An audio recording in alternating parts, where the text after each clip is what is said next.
How are you feeling today? I didn't hear you. Come on. Okay, welcome, and please give a warm applause for Paloma Oliveira, who is now giving our keynote for today.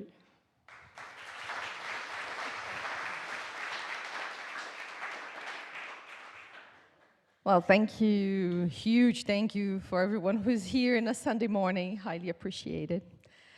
And thanks in advance, because this is not an easy subject.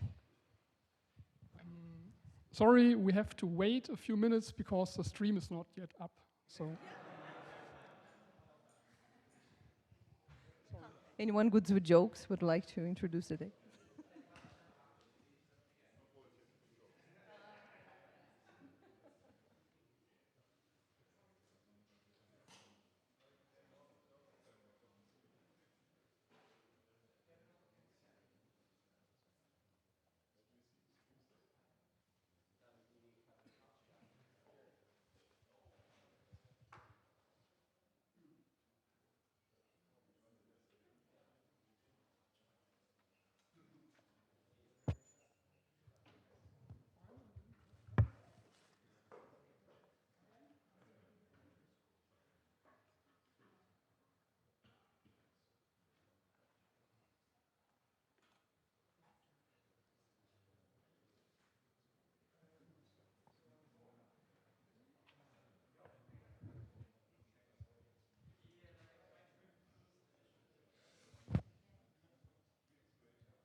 Yay!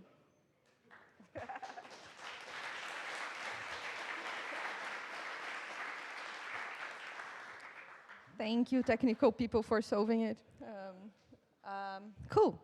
So my name is Paloma, and I am here because I want to share some thoughts with you. It's a big hypothesis, huge hypothesis I'm throwing in the world, and I'm throwing that in a shape of a book. It's being published for a press, hopefully printed in December or January. Yeah, but it's done, review, so it's gonna happen. But it is a hypothesis that we can improve open source diversity, yay, through standards, which we know very well. So that's the idea.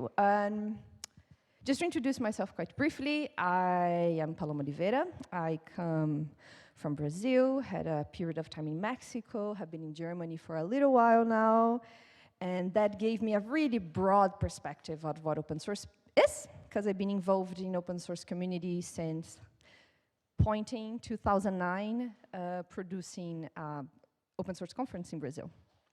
And since there, you know, you leave it, as soon as the collaboration bug is in you, you can never be the same again, you're infected forever, and that changed my life. Voila. Cool, and nowadays I work at a sovereign tech agency, which I will talk a little bit later, and I hope we can connect through that as well. And I will ask you to do something for me, because it's cool to have feedback. And I will, in some moments, I will specifically ask you some questions, and just to understand how you think about it, I would like to ask you to express yourself. And it's kind of a B. Do you know when you are in like a kids' school and you want to annoy the teacher and you do those noises no one knows how come from? So it comes from that idea that you can be quite anonymous, but you still do your opinion. And if you agree with that, you do something like a hmm. If you don't agree, like a hmm. And my first question to try that out is, open source is, and I will tell you a bit of phrases, and I want you to hear your voices. So, open source is a code I can share.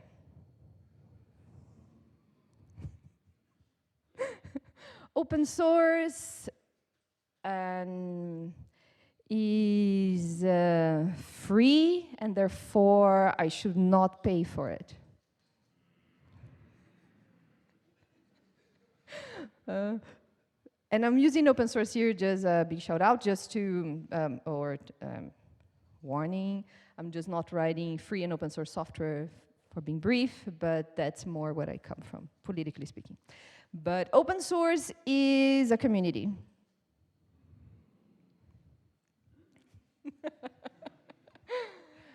Open source is an ecosystem that open source is an ecosystem that is made both by the people and the technical part. What if I tell you that for me, open source is a possible tool against asymmetry?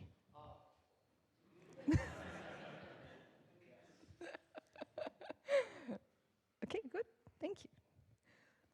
Well, this is the book. Cover may not be this, but that's the cover option that I love the most, made by Mateus, that is here with us today. So big shout out, because I love this cover. But the name of it is Diversifying Open Source. I have to read it because I never remember. An Open Standards Playbook for Inclusive and Equitable Tech Projects. And the whole hypothesis around that is that we can change the spectrum of open source to become an actual tool against asymmetry by gently enforcing standards. I'm aware of the contradiction of that.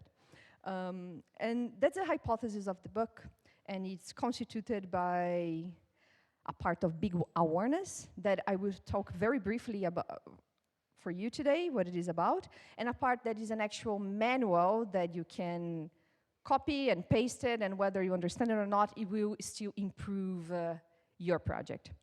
And for this technical part, on Tuesday, I'm giving a workshop here, where you can sit down with me. I'll be available for us to sit down and immediately apply that to your project. It's not magic, but there's a few best practices that can add it to your project that, yeah, it can improve tones. So I will be here, but I'll also leave you a mail. We can always schedule a call and do that online if you prefer, but just saying that the technical part, I will do it on Tuesday. And so for me, it always starts with this understanding, because we say we may agree that open source is, I think we agree, that is a tool against asymmetry, and it's based on community for most of the people. It's not just a technical part. However, I could only, although I'm contributing to open source in 2009, I could only feel like I really could be part of it when I committed code to it, which was 10 years after that. And that is so sad. We tend to felt like we're not part of it if we're not technical enough, we don't keep up with this technology, and that is one of the problems. But for us to break that, we first need to agree, or not, but I just want to state that technology is, and then I'll ask you to see your reaction, technology is neutral, it's just technology.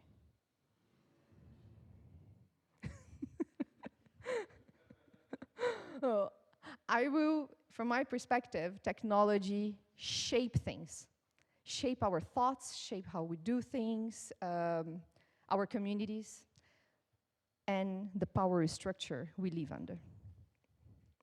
And most of the time, identities as well. So I will give you this example. And this is one of my favorite articles, super easy to find online, from someone called Langdon Wiener. Oh, I forgot the name of the article, but it's very easy to find. And the big example is like a bridge. If you build a bridge, that is a very low bridge, that was a real case, and in that bridge, only Porsches, or like, I don't know, cool cars, because I don't have even a driver license, but like a super low cars can go through, you will only allow a certain type of people to get into a place. If you rely on public transport, and you rely on a bus to get to this place, you will be immediately not able to go to this place. That means you will create a bubble or an island where only people like you with your Porsche will be able to get in. And it's just a bridge. It's technical. It's super technical. It's a bridge. There's a measure, there's engineers on it, you have the tones, you have all the technical specs. It's just a bridge. Is it just a bridge? That was not even big. It's all the decisions that comes to build this bridge.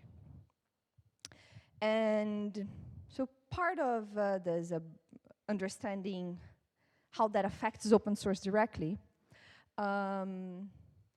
there's a lot of other myths that it's super hard to deconstruct because they are just embedded on the way we do things that I think is important to touch upon, and that may be a bit hurtful. I'm sorry about that, but it hurted in me too.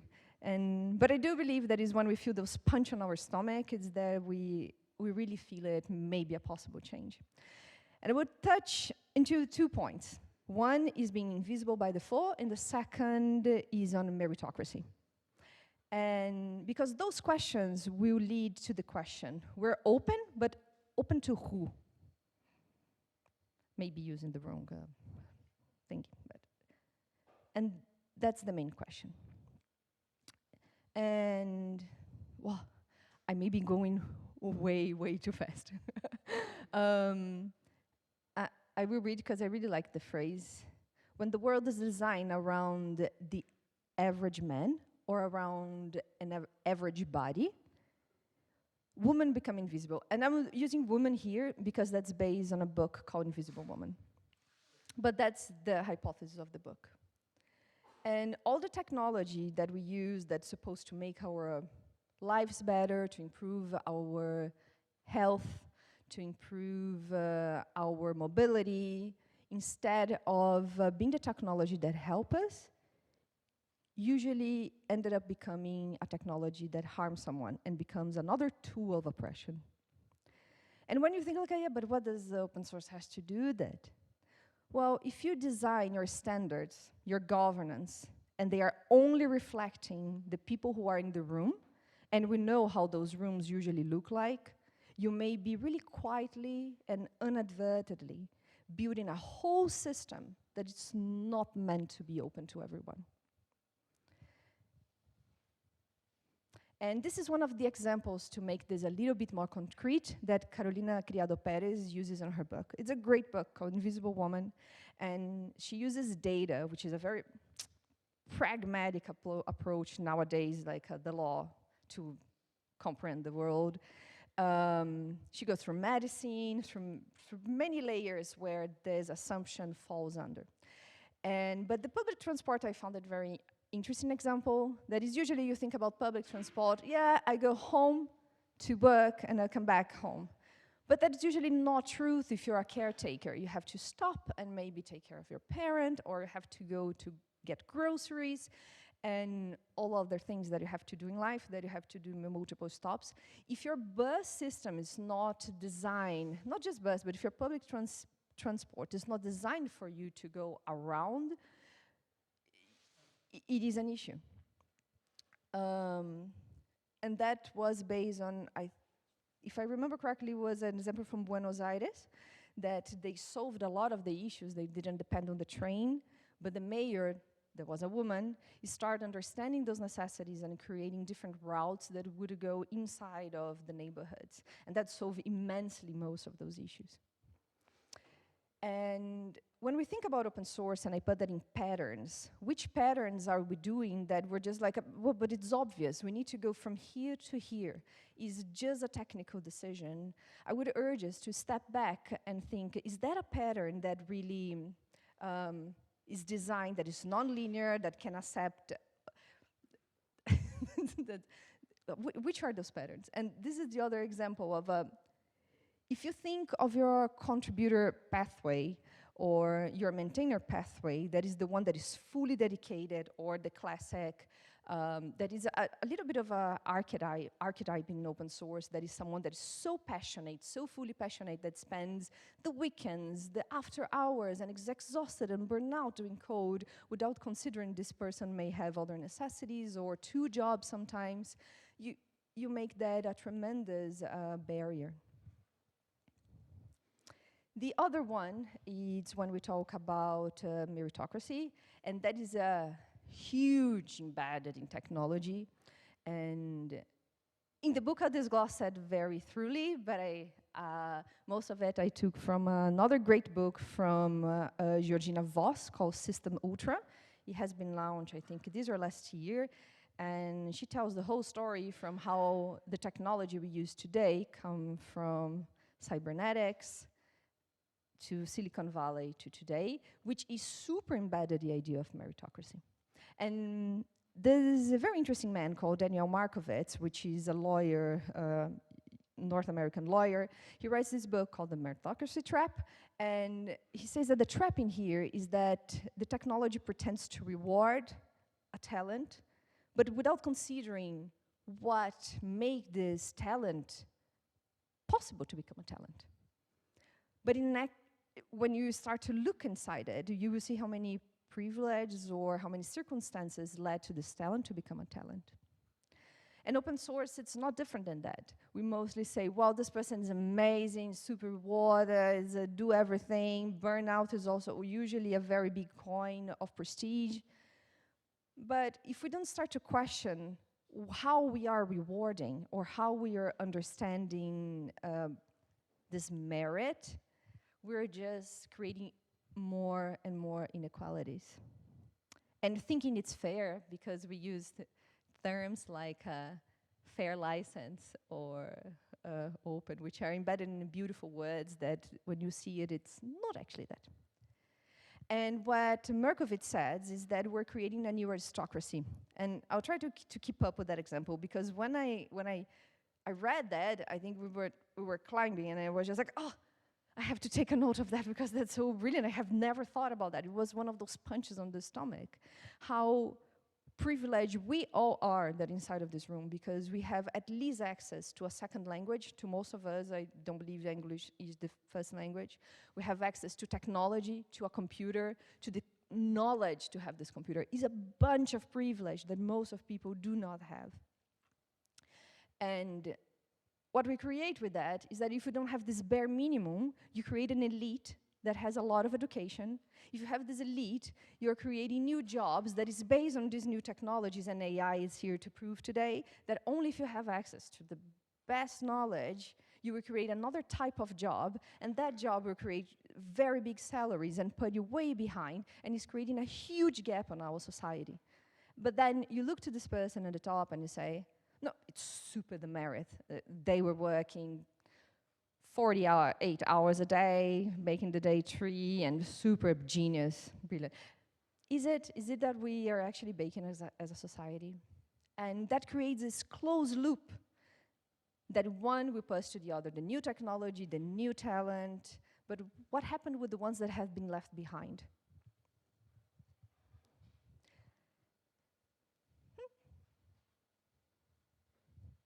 And now, just because it was a bit too heavy and really like undigest for a Sunday morning, I thought it would be good to also say, how can we change that?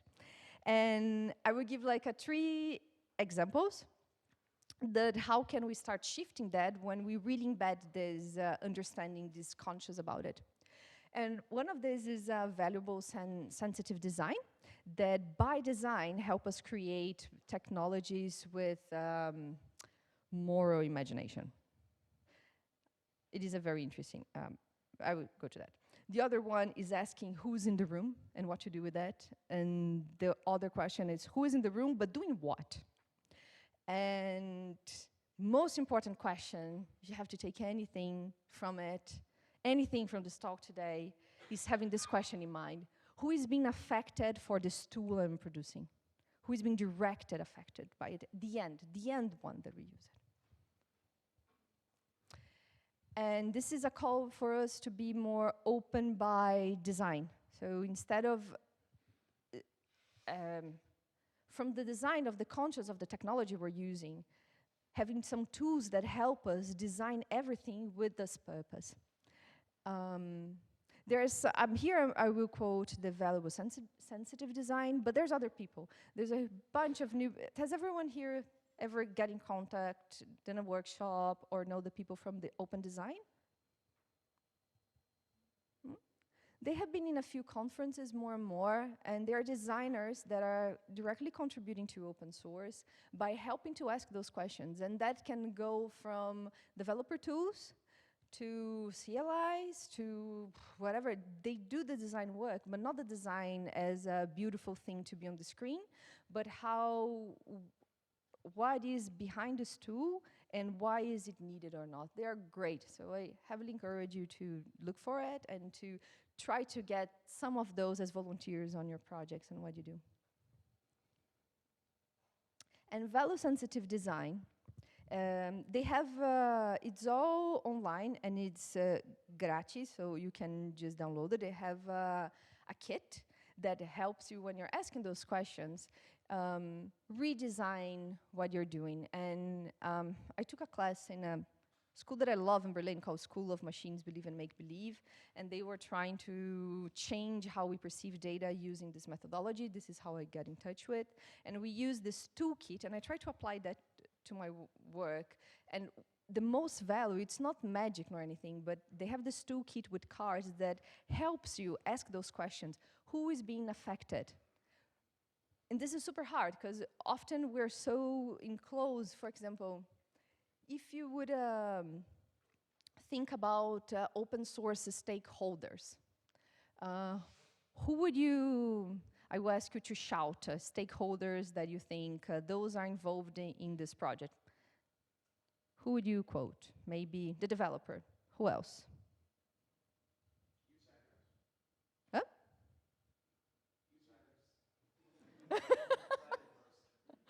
Who else? Translators? Design? Huh? QA? The phone? Who else? Bug reporters? Packages? Users? Something else? Documenters? Documentators. Translators? Would you ever think about the forest about the servers, how maybe they are being directly affected by the usage of energy. Thank you. What else? Like when we start to really broaden, like a direct and indirect stakeholders, we can go anything else, because I'm interested in how further we can be. This.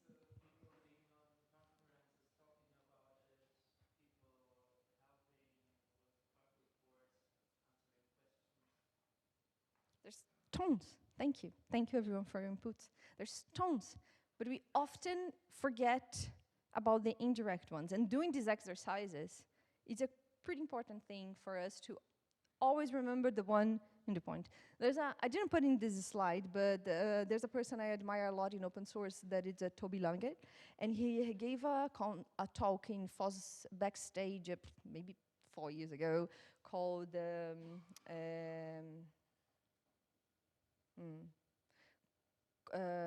priorities of constituencies. And it is based on a W3C, how they do this prioritization. And it is, for me, is a very good talk that always put the end user as the most important one to consider as a stakeholder. Although we usually defer to the business or the maintainer or the main key holders, they're not important, but how to equalize that with everyone. Cool. So this too is a toolkit. Those are cards. They help you ask questions. And in open source, when I think they can help us a lot, is embedding these tools for equity in our own standards, in our own governance model. This is a little bit of the workshop, more technical part. But just as a broader Keynote general aspect, I wanted to share with you. But that's the thing, how that impacting people, and I mean to more than humans nowadays. And this is all about how can we help shift the power with those gentle enforcements to make that a tool against asymmetry. So using those standards, and think about how sometimes you change one word in an invitation, and that makes you go or not at all to a party or to some place. And paying really attention in that will shape all of your projects. And I like to think that every pull request that we do, we're asking ourselves whose voices is being merged and embedded into it. And asking whose voice are we missing? Well, at this point, I'm totally lost in time because I have no watch. Oh, I have been talking for 10 minutes? No. 30? Oh, cool. Thank you. But that's not enough, right? Like, just the standards are not enough. They are part of it, and that's my hypothesis with the book, is that we can go a really long way with, but as anything that is static, that's not organic, it will be very bad in a few years from now. So we gotta have this flowing, and we gotta keep up with the questions and with the people, and understanding what people want, what more than human wants, and really creating more conscious about what it's all about. And for that, I have been thinking a lot, and that's one of the chapters that I talk about what's more than standards. And there's some interview with brilliant people, and one of those brilliant people, it's Catherine Jarmo, that was one of the founders of PyLadies. Not sure if you don't know, PyLadies is a huge group that is super autonomous. It was meant for women. Started in Los Angeles, and we basically support women to become leaders in technology spaces. And we do that through a lot of support. And Catherine, particularly admire her. She's not at PyLadies anymore, but she helped fund it and set it up, the pace, and how we're still ruled today. She nowadays has been doing these feminist AI LAN parties, which is understanding, whoa, we're in the era of AI, that everything are opaque boxes. How do we create more awareness and more education and let people understand what they are doing so they can have been more empowered by this technology? And for this, I would call spaces for liberation. And if you see this little wave from, just from when I arrived to Germany here, if you wanna, I could go further, like when in Brazil, like a 2000 beginning, there was a top-down government is taken by false activists, we're taking over, everything is gonna be Linux. Then that ran down, but then that became more business-oriented, open source. Now we're talking about maybe 2015, 20. Business, OSPOs came up, open source became more business, and then who is putting the money on it? Everyone should be part of it, so we're putting lots of money in events and meetups and stuff, and now we're also in a down where there's no money for diversity, no money for spaces, so what do? And this is now the new bet of this liberation, that we're actually free from either government and public policies, but we're more community-based, adding more education and conscious to the people, empowering the people, so from the bottom up. And because in these spaces, we can find your own voices and be more free and care. And do you remember that in the beginning of the talk, I was showing you the bridges? That's another bet or tendency of today. Is a lot of, you probably will see more than one people talking about digital sovereignty, especially in Europe. And one of the institutes or key players doing that is the company I'm very proudly part now, that's called Sovereign Tech Agency. And we take that example of the bridge and think, well, this is roads and bridges. Everyone needs, everyone use it, and you should therefore sustain and be part of the government responsibility. And what we started as a fund, so literally giving money to open source projects that are considered critical infrastructure. Now we have other projects because we understood that money is not enough. And just like the spaces of liberation, we also have to find ways for sustainability of this space. And what we're doing now is understanding, have you ever heard about that? Or that understanding of open source as critical infrastructure? Cool, good. If you have a project that you think is critical infrastructure and you need support, come talk to me, send me an email. Ahmed is also here and part of the community, can also talk to him. We would love to see how can we contribute and make this a collective and an ecosystem effort. But that's what we're doing. We're understanding it as a bridge, but also coming with those questions. A bridge for whom? Who are we? Strict, you know? And I think this is very new for the world. Sovereign Tech Agency is pioneering this specific model for the world. And I think it's up to us to direct, to define what actually this infrastructure is. If that comes together with the design of the infrastructure, so we don't forget anything by default, or whether we will maintain the power in the hands of a few, and who will be able to cross that bridge or not. And I will finish, because I think I'm a bit early, but I also want to give some space for us to talk. And I wanted to ask yourself, when you're part of a project, or when you're building your own project, which kind of world your project is making it possible, or making impossible to? And with that, I will leave you my email. Please contact me in my Mastodon, and thank you so much.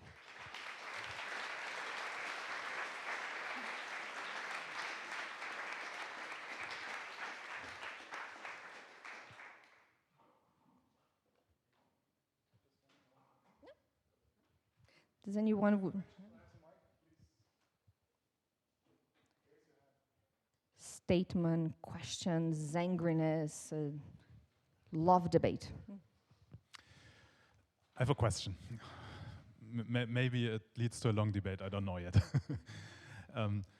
You talked about inclusion and that we are missing people contributions, maybe we are not valuing certain kind of contributions and so on.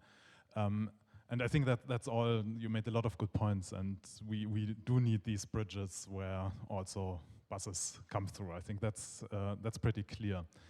But what I also see is that in some ways we also want to be non-inclusive. We have certain values, we have certain also people understand each other, we are like each other. I mean, if you look at the room, in some dimensions we are very diverse, in some other dimensions we are not very diverse. And in some sense this might be also a strength, because it's kind of like-minded people with a common purpose, with common values, which get together. So my question would be, how would you suggest to balance this question, what dimensions do we want to focus on in getting more inclusive, and where do we have to make a cut and say, okay, we want to have a very high barrier to not get people who harm the project into the project, for example? Oh, that's such a tough question. It's a brilliant and very tough question. And putting thoughts together now, think out loud. I may need to restructure that a little better. Well, first we need to acknowledge we do live in a very complicated geopolitical situation right now. And it's very extreme, and we have been led to this extreme a lot of because of technology that has been built, putting us in bubbles and filters. So we lose a little bit, it's my understanding that we lose the ability of, when I found the debate club, if anyone wants, please talk to me, because I think we lose a little bit, we have lost this ability to communicate and to disagree and grow from the disagreement. I think that's lost in humankind for a little while now. But it is truth that we go into 10 billion humans, it is too much to agree with. So scale is something that matters. But everyone has its own individuality, but there's something that matters for the common good.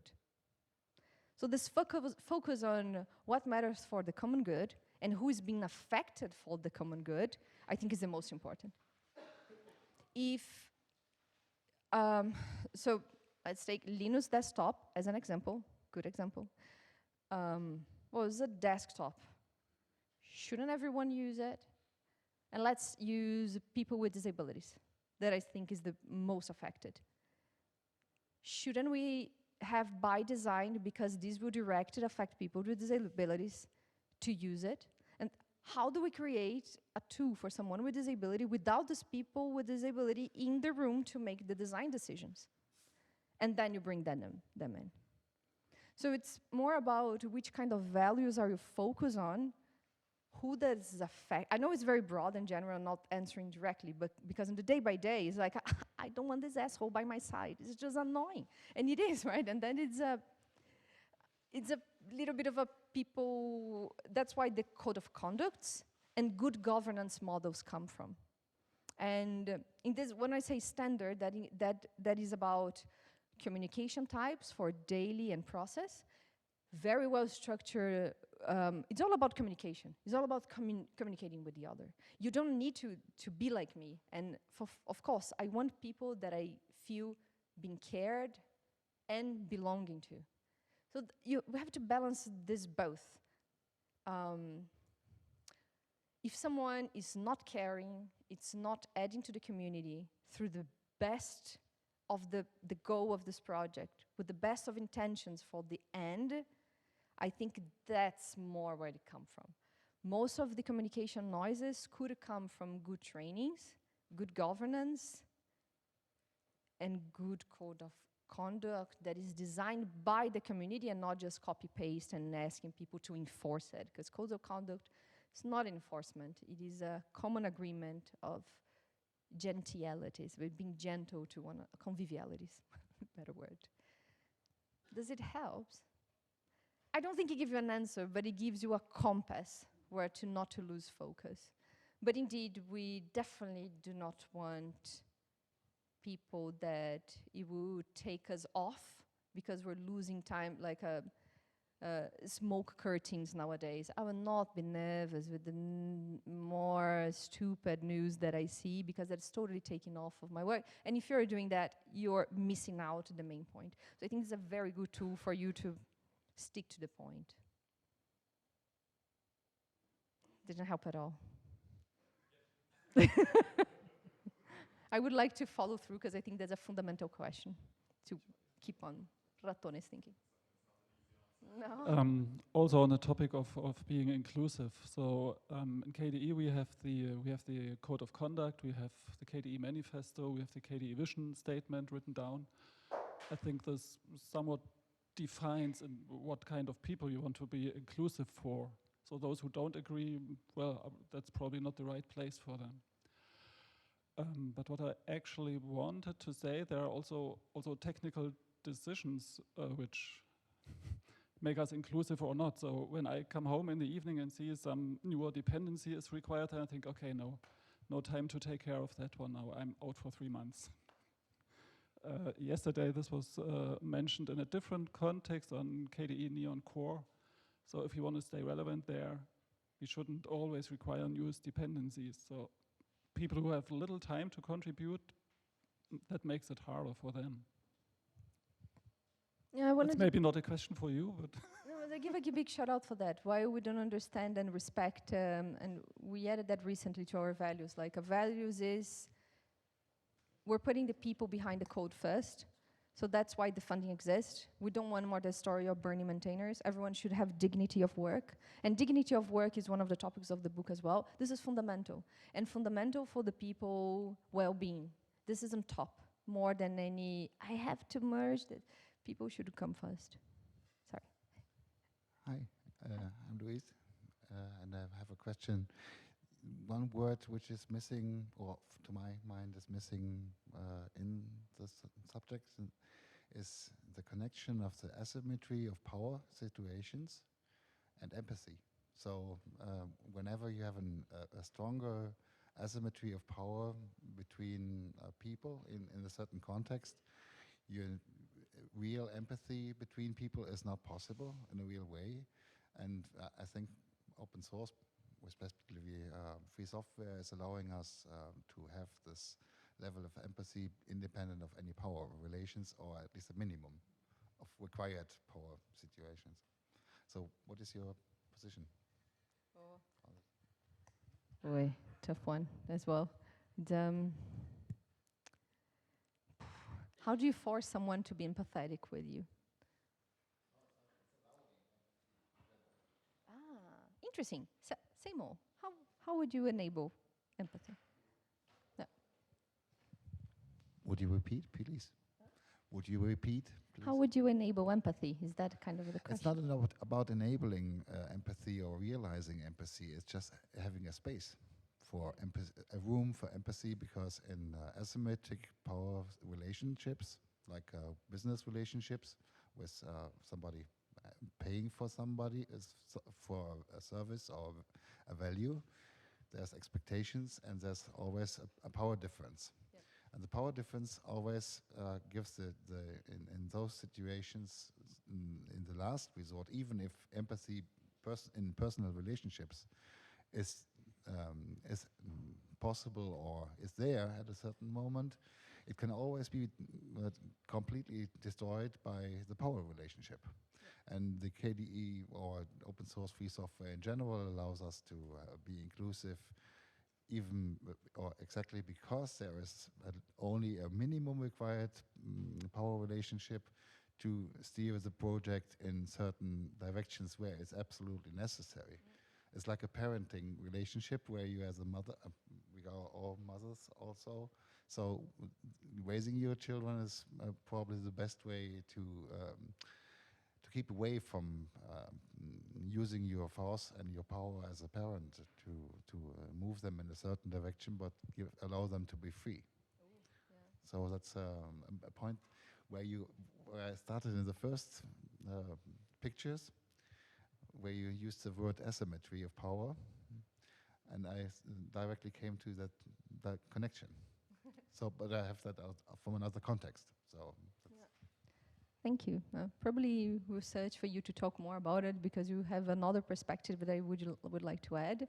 The way that I usually talk to people, because empathy, some people kind of roll their eyes when I say that, but I usually talk about tools that enable. So like the design process that you included, that have you step back, the governance model where maybe that could be one step. That's a great place. Like, okay, we're opening space on purpose for empathy around different perspectives. Like, for my mind, think a lot about creating tools that help us do that, and that would be one of my tools, but I want to hear more from you later, more examples. Thank you. Yeah, we have some online viewers of this talk who also have questions in the chat. And the first of two questions that have been posted there is, I'm a bit behind on the stream, but might have a question. Very interesting talk, thanks. I very much agree on the problem of equality, but should or even could this problem really be solved by the open source community? Aren't they really outside of our reach? Ooh. The way I see it is that something that was a niche 40 years ago became an absolutely mainstream at a point that governments around the world are paying as if critical infrastructure. Therefore, it's not a niche anymore. And latest report says that 97% of all the technologies in the world is dependent directly on open source structure. And then I ask, well, if that's not power enough, who will change it? We have, I disagree, I think we do have a very huge power on our hands to shift the power structures that are around us, because we are there. 97% of all the technology that we use. And if we are shifting, my point is, like, if open source is shifting how the world is creating the technologies that mediate us from the way we perceive the world, how we communicate, how we navigate through the world, for everything, because we're mediated by software, who is in the room defining the open source decisions? And who are creating these technologies? It's us. It's up to us. That's why I think open source is on the core of all this change and this possible change. I'm very idealistic as well, but I really believe we can change.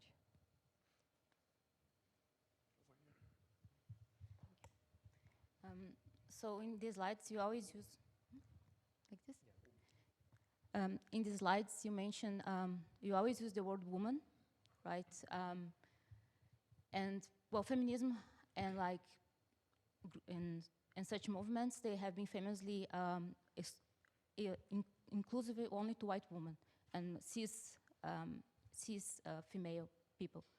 Did you ever consider like to change, like in these slides, the conversation to talk about anyone who is not a cis white male in the open source community, like, you know, LGBTQIA+ community or people of color?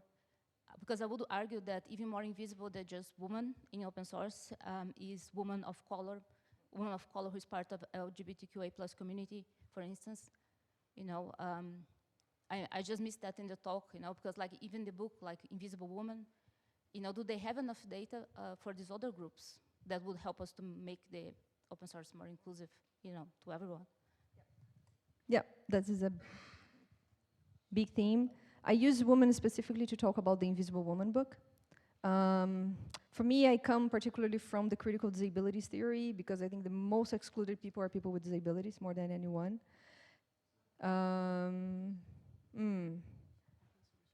I didn't include because I didn't talk about specific identities. I just talk about the huge, for me, it's about the huge, but thank you for the big shout out that I should specifically and very big, make sure that in the slides and in my voice, I would include not just women, although I'm just making just for one book.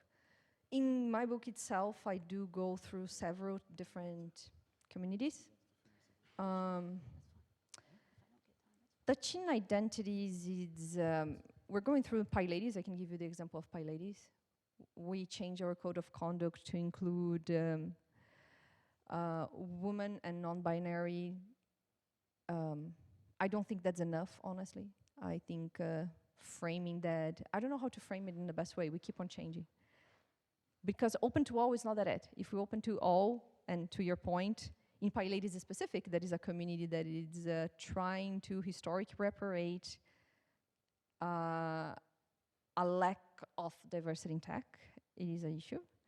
Now we have our own issue, so it's like this power within power. We're mainly white woman, and we're like, how do we address that? And this is why I like Catherine so much, because when she talks about the spaces of liberation, it is understanding the diversity, is understanding where you are and the group users that you're the end users, the more fragile point, how they are represented. And that's a bit of cartography, like, okay, I'm mapping who is there. And then asking yourself back, looking to your decision table and seeing, am I accurately representing the end users and the place I'm at? And making space for others to be actual decision leaders, to shape that space, not just to give them a little chair where they will replicate what you do. Giving them the space and the tools and the power to make the decisions they need.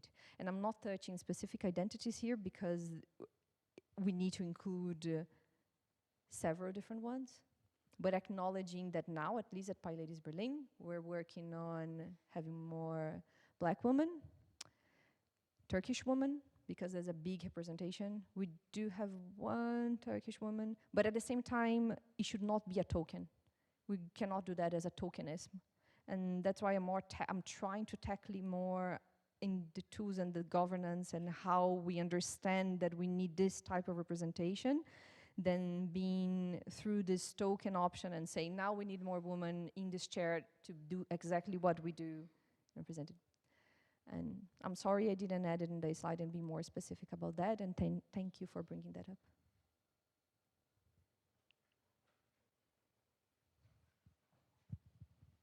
Thank you very much, Paloma.